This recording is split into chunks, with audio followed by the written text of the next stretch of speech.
All right. It's now my pleasure to introduce to you the person who will be our keynote speaker for this morning session of the conference, Dr. Aubrey de Grey, who's making his way up to the front and who I'm sure that you all recognize. Aubrey de Grey is a biomedical gerontologist based in Cambridge, United Kingdom, and Mountain View, California. And he is the Chief Science Officer of Sense Foundation, a California-based nonprofit charity dedicated to combating the aging process. He is also Editor-in-Chief of Rejuvenation Research, the world's highest impact peer-reviewed journal focused on intervention in aging. He has developed a possibly comprehensive plan for the repair of all the accumulating and eventually pathogenic molecular and cellular side effects of metabolism or damage that constitute mammalian aging, termed Strategies for Engineered Negligible Senescence, or SENS, which breaks aging down into 7 major classes of damage and identifies detailed approaches to addressing each one. Thank you so much for being here, Aubrey. The stage is yours.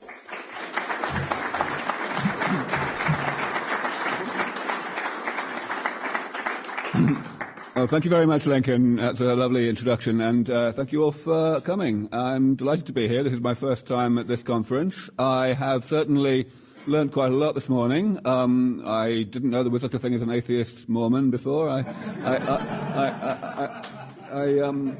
are lots of things I didn't know, but I do think I have a much better understanding than I did when I arrived of why Mormonism and transhumanism have such a great intersection and why this particular organization is thriving so well. So I'm delighted to be here. Now, I'm going to spend my time I'm going to spend maybe 15 minutes on describing basically science, but at a relatively high level. I'm not going to get too technical.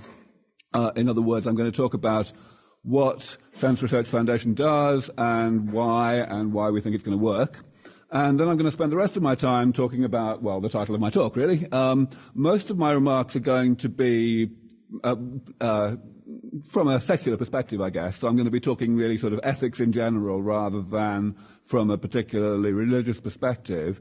And towards the end, I think I'm going to say one or two things that will be explicitly with regard to Christianity in general and perhaps also Mormonism. But anyway, I'm going to start with, as I said, some science. What is aging? There are an awful lot of definitions of aging out there, and I would like us all to be on the same page with regard to the definition that I'm going to use today, so I thought I would start with it. Aging is a side effect of being alive in the first place.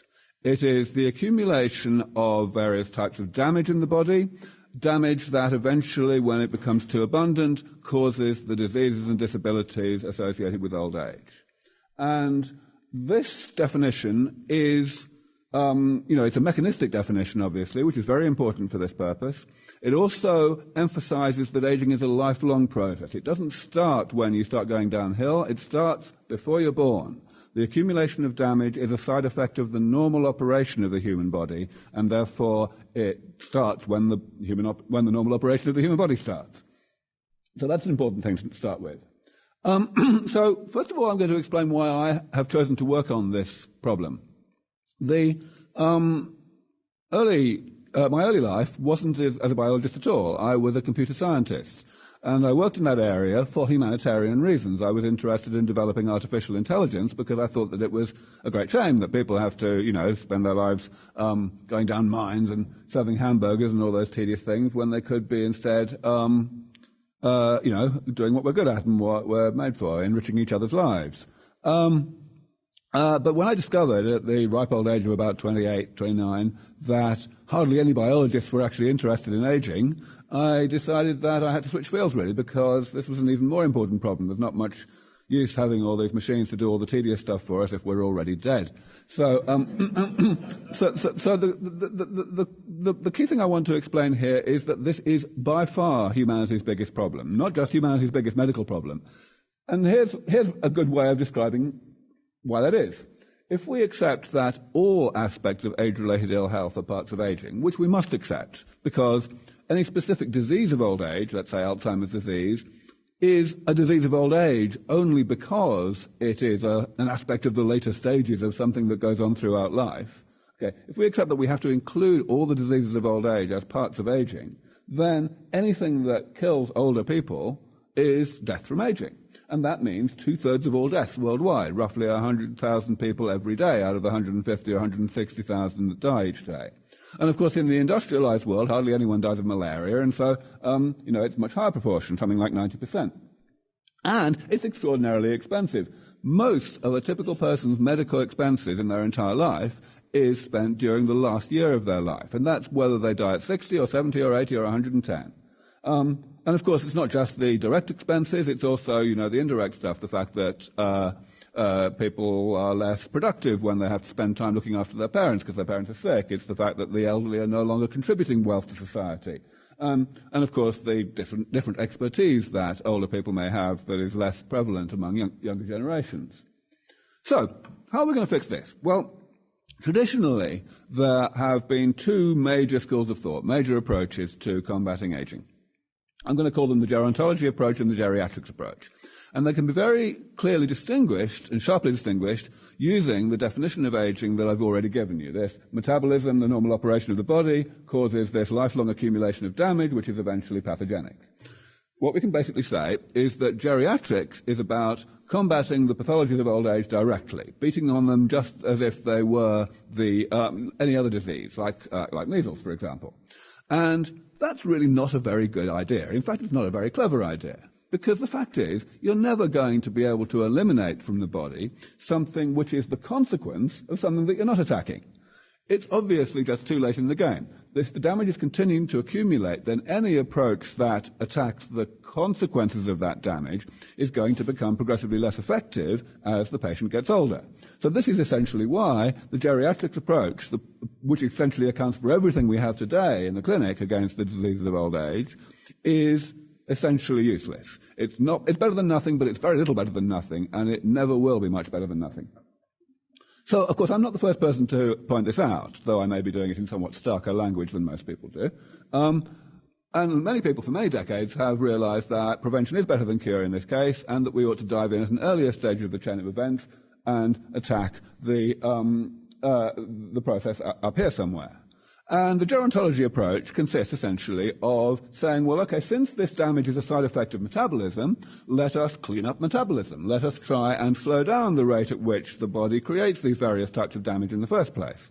And that would, of course, have the appropriate effect of postponing the age at which the damage becomes pathogenic. Unfortunately, that's not too clever either, because metabolism is rather complicated.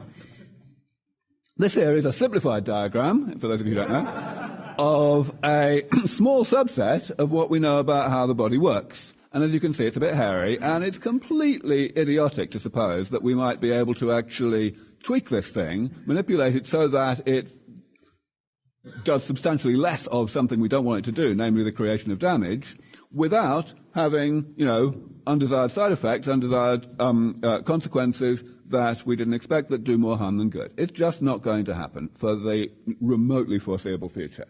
And of course, this is an understatement of the problem. The real problem is that this is a simplified diagram of a small subset of what we know about how metabolism works, which is completely dwarfed, as any biologist will tell you, by the absolutely astronomical amount that we don't know about how the body works, even ignoring all the stuff that we don't even know that we don't know. So, you can forget this approach. But of course, if that were the end of my story, which is rather grim so far, then I wouldn't be standing here. So what's the trick? Well, the trick is to look at what we already successfully do to extend the longevity, the functional longevity of simple man-made machines way beyond their warranty period, way beyond the length of time that they were built to last. Because that's what we're trying to do here, right? We're trying to keep the body going in a good shape for longer than it was built to last. And the way we do it is by maintenance. We don't necessarily build VW Beetles to last more than 15 years or so. But some of them last 50 years. This one is more than 50 years old, doing just as well as it was when it was built. And the reason is because it has been frequently and comprehensively maintained. And if we look at that from the point of view of the human body, we are fundamentally talking about regenerative medicine. Repair at the molecular and cellular level of the structure of the body, thereby delivering repair and restoration of the function of the body. This has a fair bit going for it. First of all, of course, it's something that in principle can be applied late in life, relatively late in life, so that it can have benefits far greater than what I call the gerontology approach could have, even if the gerontology approach were possible in the first place. That's good, and that's what we work on. Sense Research Foundation, as we're now called. We've just had this sort of slight rebranding. We are a charity, a US-based, California-based 501c3, and we're interested in developing, and indeed, of course, working to promote and disseminate, regenerative medicine solutions to aging. So this is what it's all about, the maintenance approach. And we can put it on this same diagram very easily. The maintenance approach says, let's leave this process alone, this process whereby metabolism creates damage, and let's also leave this process alone, the one where damage creates pathology. Instead, let's dive in and uncouple those two processes from each other by periodically repairing this damage, not necessarily completely, but fairly well, so that the damage simply does not reach the pathogenic threshold. I can describe it also in relation to houses. You might not think of houses as machines, but they'll do for this purpose because it's quite easy to show the analogy this way. A geriatrician is someone who addresses the problem of a hole in the roof by dealing with the consequences of the hole in the roof, the ceilings falling down and things like that. And of course, this becomes increasingly ineffective. A gerontologist deals with the problem of potential holes in the roof by, planting trees around the house so that it will be less likely that something will hit the roof. But of course, this means that there's a potential side effect of the tree hitting the roof in a storm. So, so that's not so clever. And of course, the engineer is doing the sensible thing, waiting for damage to happen, but actually repairing the damage before it has too many pathogenic consequences. And I think this is, a pretty clear and concrete, analogy. I think it's a valid one. So, I'm not going to tell you very much more about the science. All I'm going to tell you is that this is not just a theoretical abstract idea. This is a very, very clear and detailed one. First of all, the reason why I was able to get excited about this back in 2000 or so, when I had the essential eureka moment that I've told you so far, is that I realized we could actually subdivide the problem into a manageable number of sub-problems by looking at the types of damage that exist and enumerating them and enumerating how we might actually address them. And the way I've been describing it for the past decade is like this, that there are just 7 types of damage, and they're very concrete, down-to-earth things, as you can see. Cell loss simply means cells dying and not being automatically replaced in the body by the division of other cells. So we have to replace them using medicine instead. I haven't got time to go down this entire list, but there are 2 ways in which you can have too many cells rather than too few. And there are 2 types of damage that matter inside cells, and there are 2 types of damage that matter in the spaces between cells. The first piece of good news is that it really does seem that this is a complete list. Everything on this list has been the subject of intensive gerontological interest and research for at least 30 years, which is quite nice. Furthermore, I have actually, as I just said, been challenging the community to extend this list. I've been describing it in these explicit terms for 10 years, and nobody seems to have done so that's pretty good news. But the best news, of course, is that we do have a very good idea how to actually go about addressing these things. So if we start at the top with cell loss, of course, you've all heard of stem cell therapy. That's exactly what stem cell therapy is. It's putting cells into the body which will divide and differentiate to replace cells that the body is not replacing on its own. And we can go down this list and talk in similarly concrete terms about all of these other things. The reason Sense Research Foundation exists is because most of these things are not being pursued anything like so aggressively and, heavily in terms of money as stem cell therapy is, and therefore they're at an earlier stage of advancement, and they need small organizations such as ourselves, we're only $4 million budget last year, to actually push this forward. Much of the work that we do, both at our research center in Mountain View and extramurally in universities around the world, mostly in the US, is based on the more neglected areas on this list. And of course, I'd be very happy to talk more about the science here to anyone who's interested during lunch. I will only be here, I'm afraid, until about 3:30. I have to get on a plane to Baltimore, but I will be delighted to chat with anyone who's interested. And this book I wrote a few years ago is also a good place to go. It's written for a general audience. I call it semi-technical because it's definitely heavy going. If you're not a biologist, you will have to read it slowly, but it does not rely on, prior knowledge of jargon and expertise. It definitely is something that any educated layman ought to be able to get through with a bit of work. And the good news is that even though it was written 5 or 6 years ago now, it is still pretty up to date, by which I do not mean that nothing has happened. There's been plenty of progress. What I mean is that the progress has been very much in line with what we predicted. The types of steps forward that have been made have been very much the ones that are already described in the book, or else we'd have written another one by now. So that's pretty good news.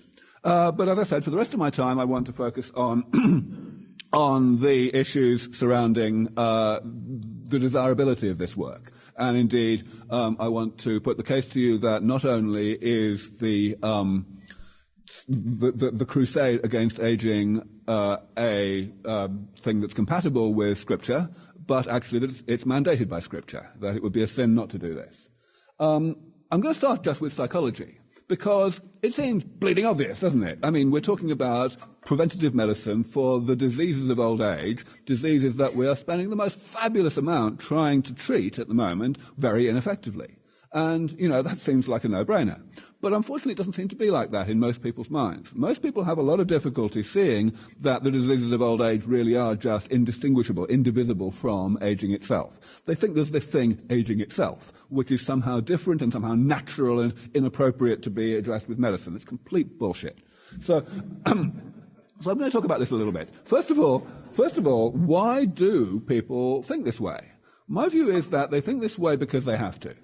People basically need to put aging out of their minds because they know it's ghastly and they know it's inevitable, whereas they've got this weird idea in their minds that the diseases of old age are not inevitable. Of course, the only reason people can think that the diseases of old age are not inevitable is because you only get some of them before you die. But if you didn't get those ones, you'd get the other ones, right? And people just sort of kind of forget that. So they put this out of their minds because they know it's ghastly and they think it's inevitable. And that makes perfect sense. It's rational to do that for something that really is ghastly and inevitable, you know, and get on with your miserably short life and make the best of it. But of course the problem is that now we are within striking distance of seriously doing something about aging medically. And that means that this whole attitude, this denial, has become a vastly enormous part of the problem. I call it, this is where it generally comes down to. This is why it's so hard to break this down. People have decided that aging is immutable, and the main way that they have convinced themselves to put it out of their minds is by deciding that aging is actually good, or at least not bad. And these two things feed on each other, in my experience. I talk to lay people about this issue, of course, all the time.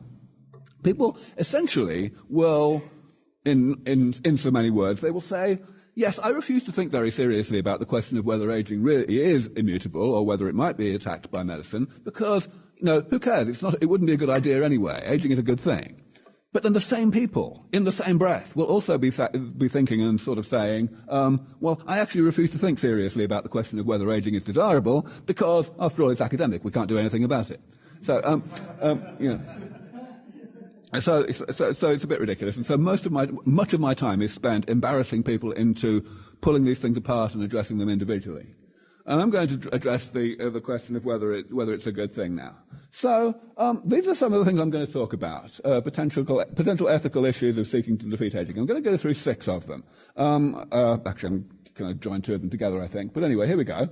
First of all, I'm going to talk about the question of whether it's actually wrong to seek immortality, whatever the hell that is, by technology. Now, here's the big problem.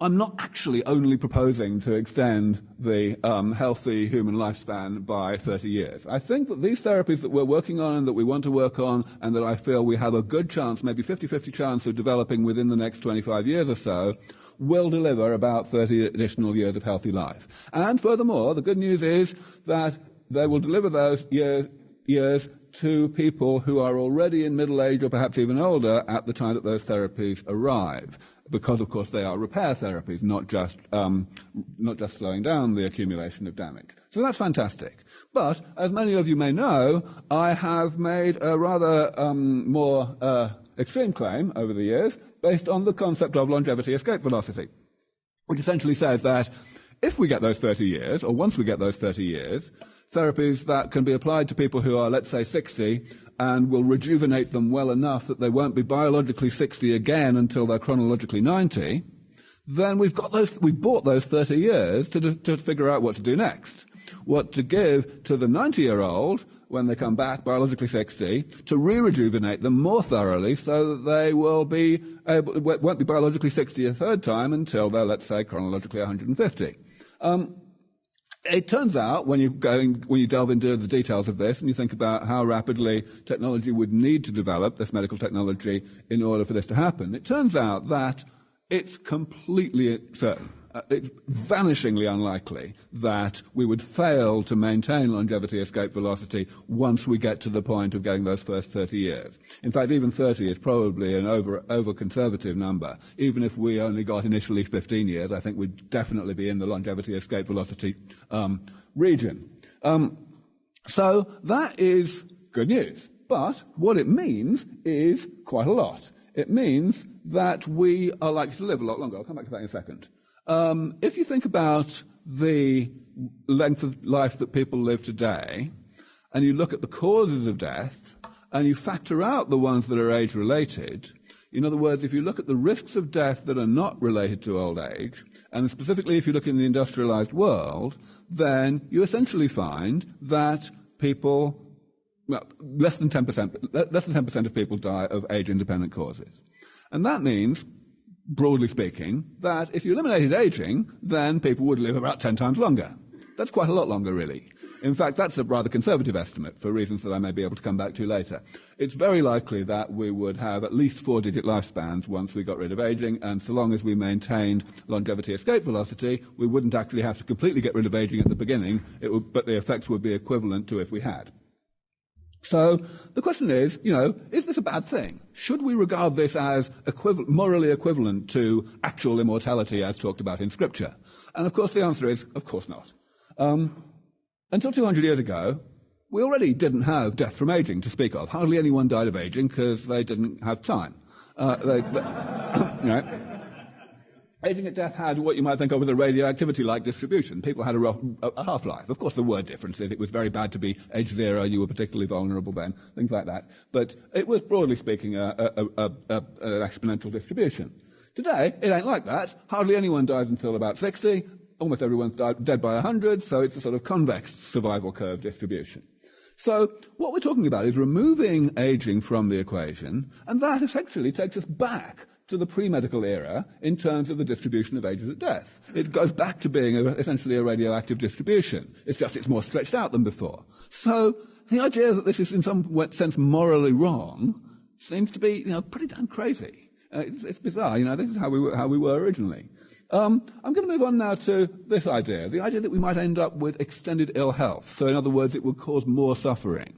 And I want to stop there for a second because I do want to emphasize, especially to an audience like this, that I don't work on longevity. Longevity of the sort that I'm talking about here, dramatic though it may be, will be a side effect of staying healthy. It's all about keeping healthy. So, this is actually what biologists say. Colin Blakemore is a guy that I did a debate with about a year ago in England. And he's a very influential man. He used to run the Medical Research Council. That's the UK equivalent of the NIH, which means he is far more influential than anyone who studies the biology of aging. And he actually said this. This is not even like off-the-cuff remarks. This is actually part of his prepared speech. He says that the mission of trying to defeat aging is unrealistic and is a distraction from the task of preventing and curing disease. Now, I've just explained to you that, in fact, it's the only way to cure. Right. So, and he actually thinks this. He actually thinks this. He's completely blind to the fact that age-related diseases are part of aging. Secondly, he says, if this miracle should somehow happen, the consequences would be a disaster for humanity and for the planet. In other words, he totally hasn't thought about the fact that aging is actually quite bad for you. It causes quite a lot of suffering. We can, unfortunately, we can make these dramatic statements. If you get into the details of, what this means, then the chances are that once we get those initial 30 years, so that we have people living to up to 150, of course the world record longevity at the moment is around 120, then we will be almost there. We will have done the hard part. People only slightly younger will probably live to 4 digits. We can say this. But in the short term, we've got rather more important things to worry about. The fact that people won't get these diseases that we're not terribly fond of. And I think that's quite important to remember. So it's all about this. It's all about remembering that the longevity benefit is a side benefit. And we're talking about restoring people and maintaining them in a state where they don't just look, but they also feel and function just like young adults, however long ago they were born. That's what this is all about. So it's absolutely ridiculous to oppose this work on the basis that it might somehow extend age-related ill health and thereby, increase suffering or anything like that. All right, so here's the one that makes my blood boil the most, actually. And I'm going to talk about this a little bit because it's something that gerontologists who study the sociology of aging actually think in large numbers. Most social gerontologists would subscribe to what you're seeing on this slide. You don't have to read it because I'll just pick out the important part. The key thing here is that there is some kind of, it seems almost deliberate, confusion, conflation between aging on the one hand and old age on the other hand. See this? Several professional groups present themselves as waging war on old age. He actually wrote this. This is John Vincent, a very distinguished British social gerontologist. And quite a nice guy, actually, if you talk to him about anything else. And he goes on about the symbolic practices of these groups, and it reveals that they share a dominant cultural view. That's what's the sort of language that sociologists like to use. And they talk about the extended. Some of these groups disguise a contradiction in their aim of understanding these diseases by advocating the goal of an extended healthy lifespan, which avoids having to confront the moral dilemmas of extending the lifespan for its own sake. In other words, they're making this complete straw man, this completely false accusation that we're in this for longevity's sake. And trying to sort of hide behind something that is actually worth doing. So it's a bit of a frustration, that, but it happens a lot. And when you come across this in the wider world, when you leave this room, don't tolerate it. Okay, I'm going to spend a little more time on these two, which I'm going to deal with jointly because they really are two sides of the same coin. The issue here is, relative priorities.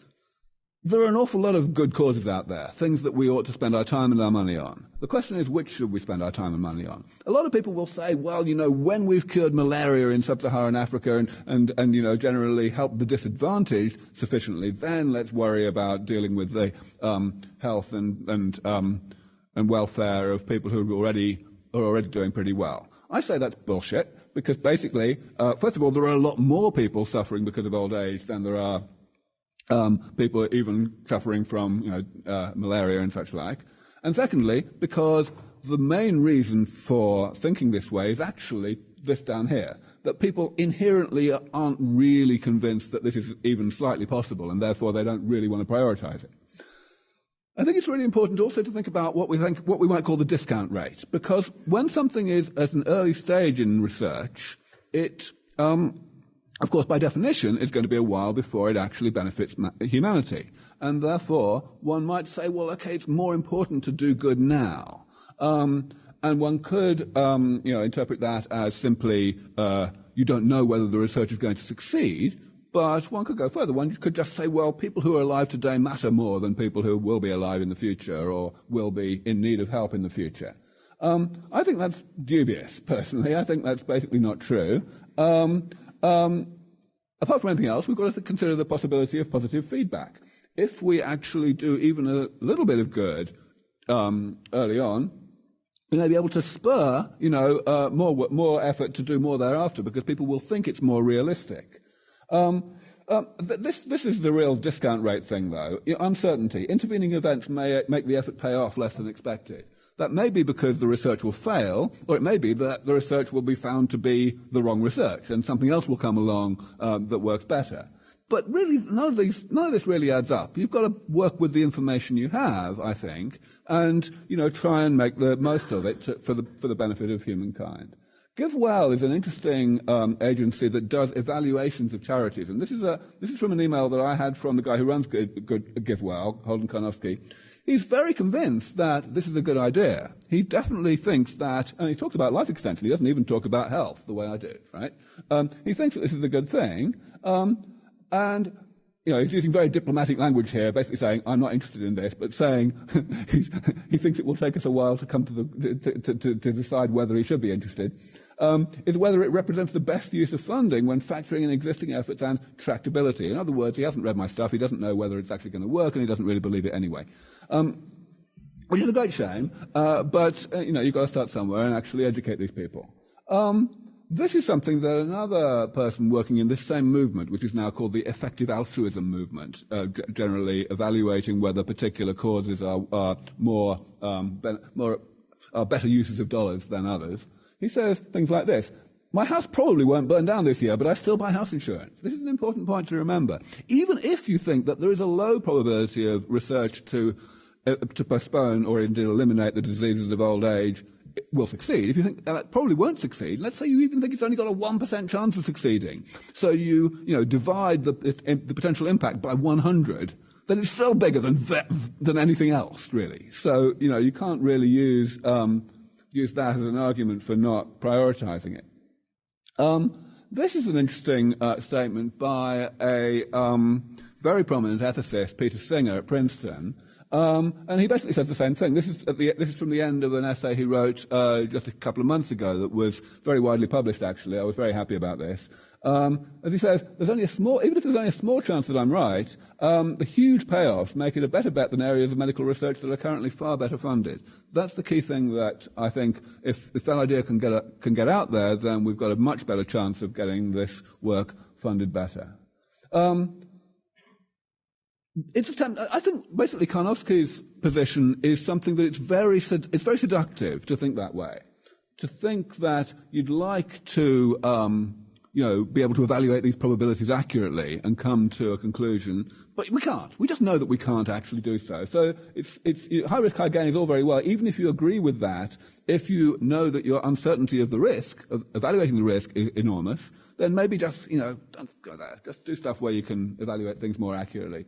I think we should resist that temptation. I think we have to determine, the expected value of a particular effort on the basis of the information we have, even if we know that information is woefully inadequate. So finally, I'm going to talk about other unknown things going wrong. There was a question after one of the earlier talks concerning the possible consequences, in particular to do with overpopulation, of seriously combating aging and essentially decimating the death rate. And of course, this is a question that has been asked once or twice before over the years. And I have and unlike the speaker who said he didn't have a good answer, I do have a good answer. So, but before I give the answer, I want to point out how insidiously pervasive this sort of thinking is. And it's not just about overpopulation.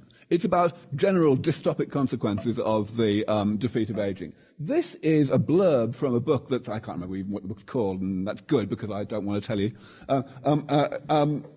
This is the sort of thing that you have to put up with in fiction. And of course it happens in film all the time.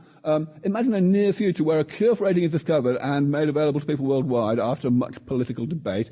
Immortality, see the I word. You can always tell when someone's going to disparage this work if they use the word immortality to describe it.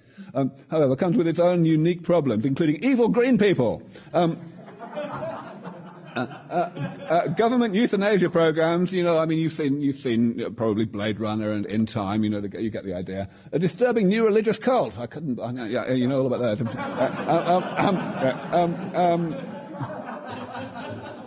Oh God, I've got the name of the book right there. I'm sorry about that. It's an unforgettable thriller. Well, I'll forget it right now.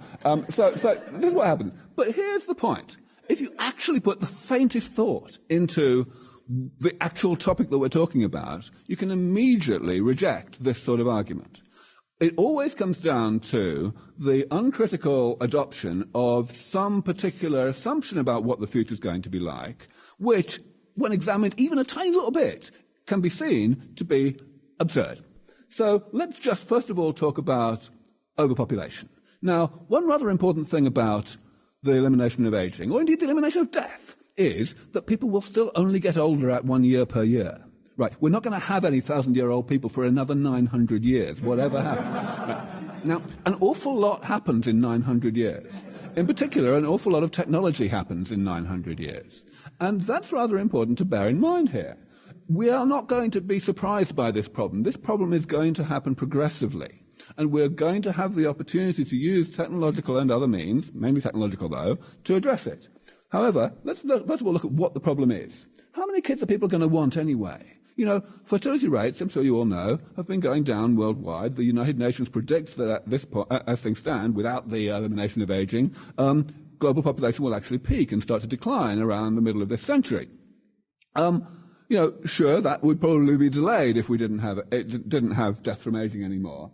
But the reason it's happening is because people are getting less keen on having kids. As any society gets to the point of a certain level of female prosperity and emancipation and education, they just seem to want to do other things with their lives for a lot longer than they used to. It's not just about how many they have, it's also, I just alluded to, the age at which they have them. At the moment, we see universally that when a population goes through this transition of having fewer kids, they also have a rise in the average age at which women have their kids. Of course, women sometimes want to get their kids younger, but we're talking about averages here because we're talking about population. One thing that has to be borne in mind, therefore, is that an aspect of aging that will be eliminated along with all the others is menopause, which means that the increase in the average age of childbirth is very likely to accelerate as women who are choosing to have their kids later can choose to have them a decade later still, and a decade later still. And that, of course, has an enormous impact, I'm sure you can easily see, on the trajectory of global population. The big one is this one, though. The carrying capacity of the planet is not a fixed quantity. It's determined by technology. As we develop, whether it's nuclear fusion or more renewable energy or whatever, the carbon footprint comes down and it becomes possible to have more people on the planet with less environmental impact, and therefore the overpopulation problem, such as it might be, is powerfully alleviated. So, none of these things come into the thinking that 99.9% of people actually engage in when they address these things. And we're actually funding a project now with a very distinguished group at the University of Denver to look at this properly, to develop really rigorous systems for forecasting through to 2100 what's actually going to happen. People also say, well, I wouldn't want to work all my, for 900 years, and I wouldn't want to, I want to retire when I'm 65, same as I always thought I was going to be able to, and all that sort of thing. Well, hello, my previous field, artificial intelligence, is an important player here. We know that at the moment, there's been an enormous shift over the past century or so from manual labor jobs, manufacturing and agriculture and so on, into the service sector. And the reason there has been this shift is because we enabled it by automation that meant that we don't need so many people working in the manual sector. Now, of course, we're seeing already a great deal of automation of the service sector, and that's going to continue. And what's going to happen next? What is there left after that? There's entertainment, basically. There's only so many people you can have entertaining, right? So we're going to have to bite this bullet and abandon the entire concept that the economy revolves around everyone who wants to being able to work 40 hours a week on things they don't actually want to do. Right? So the whole idea of thinking about pensions in the way that we think about them now, or thinking about the working life in the way we think about it now, is already completely crazy, irrespective of anything that we might do with the elimination of aging. I'm going to come finally in my last 2 minutes to a question that is explicitly religious. And I think it's an important one. I read a paper about this a few years ago. This is essentially an attitude that I come across quite often when I speak to religious people about this topic. They have a sort of lack of urgency about the whole thing because, it's going to be grim being sick when I'm old, but I won't be sick for long, and then I'll have an indefinite time when I'm, in heaven and all that, and that's wonderful. But the thing is, if we examine Scripture here, and I think this applies pretty much universally across religions, then it doesn't really seem to work. It doesn't seem to fly. I mean, we know that Scriptures tend to say that murder is probably a bad thing. Okay, you shouldn't do it. And we know that they tend to say that suicide's a bad thing. You shouldn't do that either, right? Now, they also say that there's no distinction, there's a moral equivalence between action and inaction. So let's just take, for the sake of argument, the parable of the Good Samaritan. It was the people who didn't act who were sinning, right? In other words, if we tolerate our own aging, we are essentially sinning by inaction. We are hastening our own death by inaction when we could act to stay down here for as long as God wants us to and, do more good down here until God calls time on us. And, of course, this is in no way playing God and disrupting God's plan the way some people carelessly say, because, last I heard, God was supposed to be omnipotent, and therefore he can strike you down with a thunderbolt however healthy you are, right?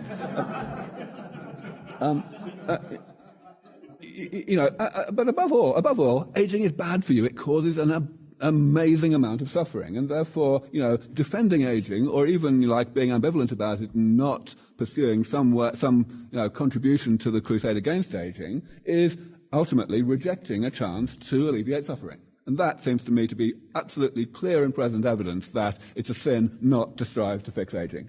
So I'll just stop there and point out that most people in this room would probably prefer to be the person on the left, even if he is about to have his head bitten off by a shark, and that it's up to you to help.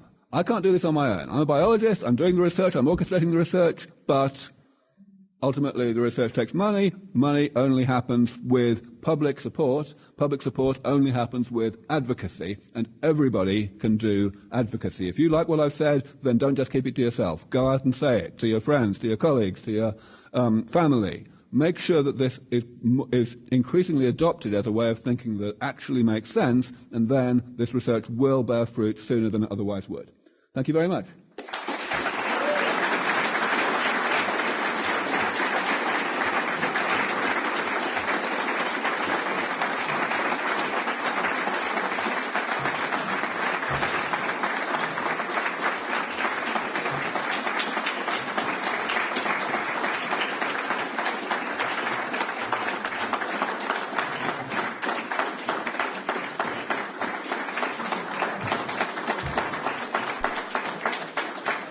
All right. So is there time for a few questions? Good. Marvelous. Good.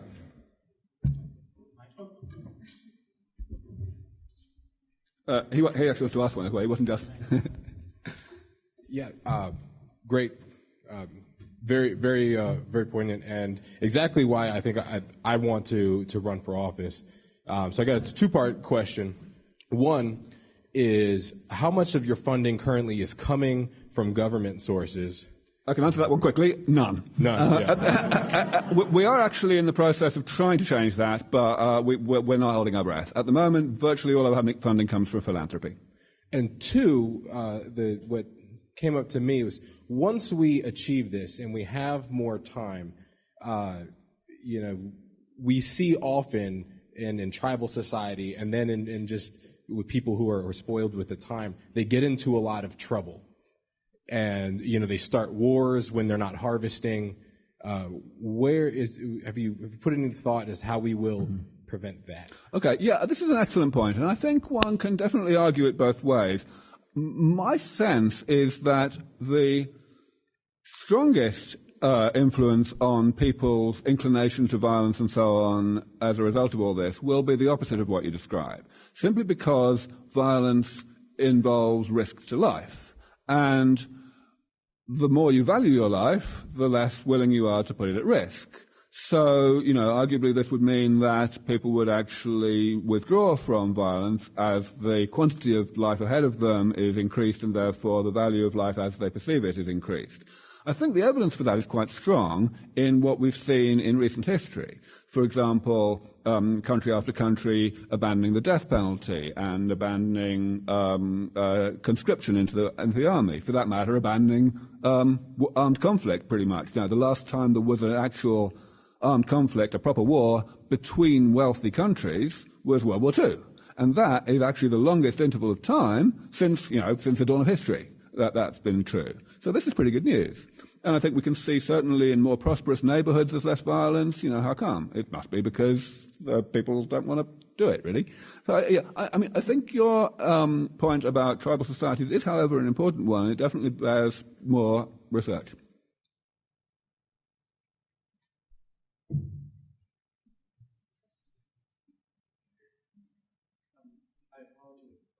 So, yeah.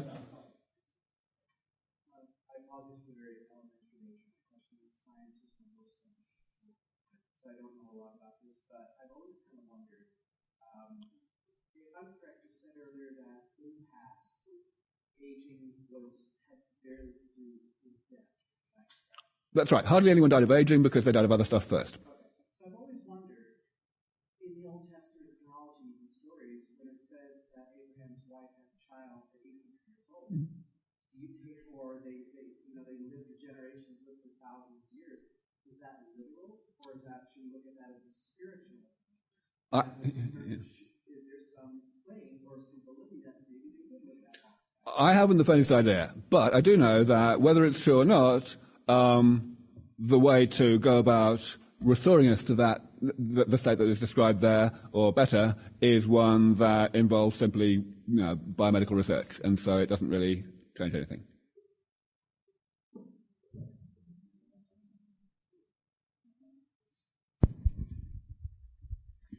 Aubrey, thank you. First, a statement and a question.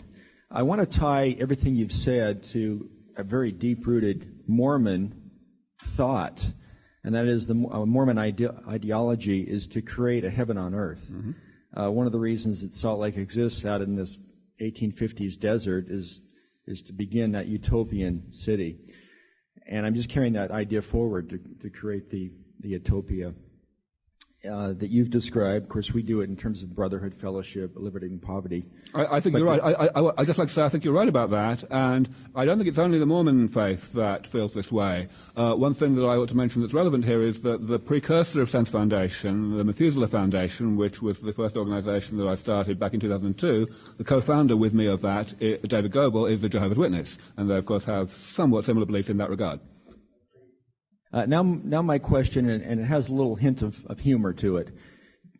Since people will live longer in your objective here, probably, depending on whether God throws a thunderbolt. Do you see as the ideal that we all age pretty much the way we do now, and we plateau at age 25, or that the life expectancy of 60 to 80 now simply gets elongated? Therefore, the terrible twos that we now have get stretched out for 20 years. The teenage years of 13 to 19 hit at about age 50, etc. How do you see that? Yeah, okay, ideal? no, it's a perfectly valid question, and the answer is very simple. Yes, we will basically not have any change in the development period in reaching adulthood, and then after that, people will stay pretty much at the age they choose to stay. So, because aging will not be eliminated, but rather it will be repaired periodically, this means that your biological age essentially is oscillating between treatments, and exactly how old you biologically are simply depends on how thoroughly and how frequently you have the treatment. Hi, Aubrey. There was a survey that I heard reported on a few months ago, where only 1% to 2% of the population expressed any interest in living hundreds of years. Mm-hmm. And I'm wondering if there is a role that you see for the arts to play in keeping people's imaginations and enlivening their imaginations to get more interest in that, mm-hmm. which would convert, of course, into more donations to foundations. Sure. There's a kind of, yes, I believe in a kind of pincer movement here. On the one hand, as you've heard, I spend a lot of my effort ensuring that people focus on the health aspect rather than the longevity aspect.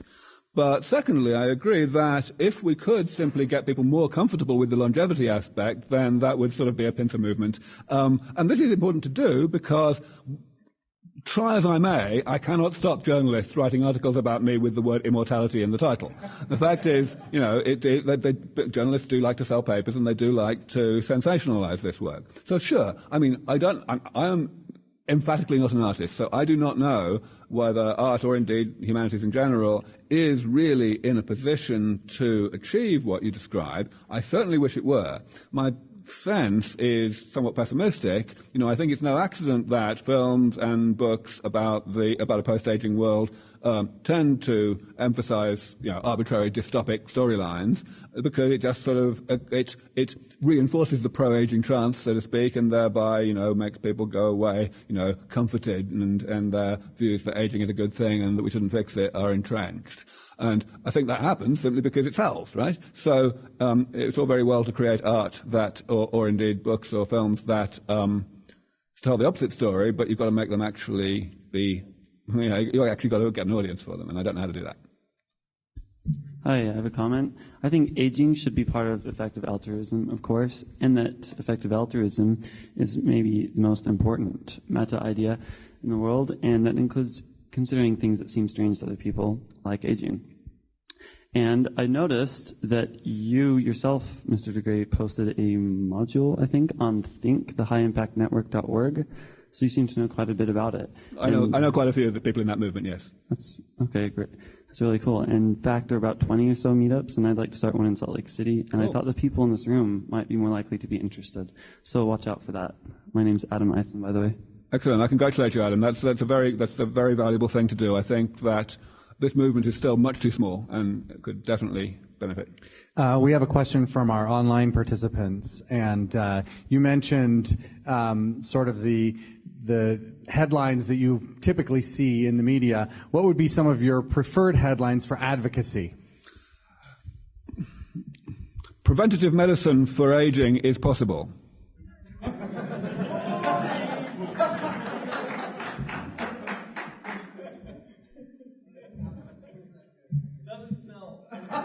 Too many syllables, I know.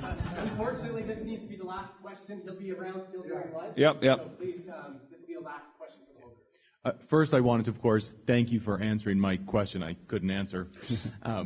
But the other question is thoughts in terms of the more immediate period of this, because obviously you addressed somewhat the question about work in general. But when you look at this research and perhaps what the Sense Foundation itself is doing, and the question of patents and the economics of this and how it spreads beyond some incredibly long-lived rich people, what is, I guess, if you will, the framework that the Sense Foundation has and yourself in terms of how this work should be done in the immediate term and then in the long term with the hard part. Patents? Yeah, so the answer to your question is easy. The hard part is getting the answer acknowledged and accepted by the people who need to. So the answer is, aging is so extraordinarily expensive that any therapies that we had that really did constitute comprehensive and effective preventative geriatrics would pay for themselves in no time at all. It would become completely economically suicidal for any nation not to make these therapies free at the point of delivery, for anyone who was old enough to need them, irrespective of ability to pay. The way that we paid for through taxation. I know that in the US or other, insanely tax-averse societies, unlike my own, this concept sounds a bit, foreign. But the fact is, it's like basic education. Basic education in this country is free too, right? And that's because you all know that if you didn't actually educate your kids, then 20 years down the road you'd be screwed. So. Yes, I mean, the education should be better, of course, than it is, but still. It's that sort of logic. This economic arithmetic does not apply to high-tech medicines of today, and that's why we see, indeed, their availability being restricted by ability to pay. So people just have to understand that. And when I say people, I mean government, obviously, who have to make the policies to make this work. I mean the public, who have to vote the governments in. And I also mean, of course, as you were alluding to, the private sector. The whole medical industry has to understand this. There's a bit of a counterintuitive thing here because, of course, at the moment, the medical industry makes its money out of sick people. And the overwhelming majority of sick people are sick because of aging. So one might superficially think that what we're doing here is essentially destroying the medical industry, and they probably wouldn't like that. But, of course, that's not really true, because the medical industry is perfectly capable of developing and delivering products that constitute preventative geriatrics if the money's there. So all we really need to do is get society to be on board for preventative medicine for the diseases of old age, and then the industry will follow the money.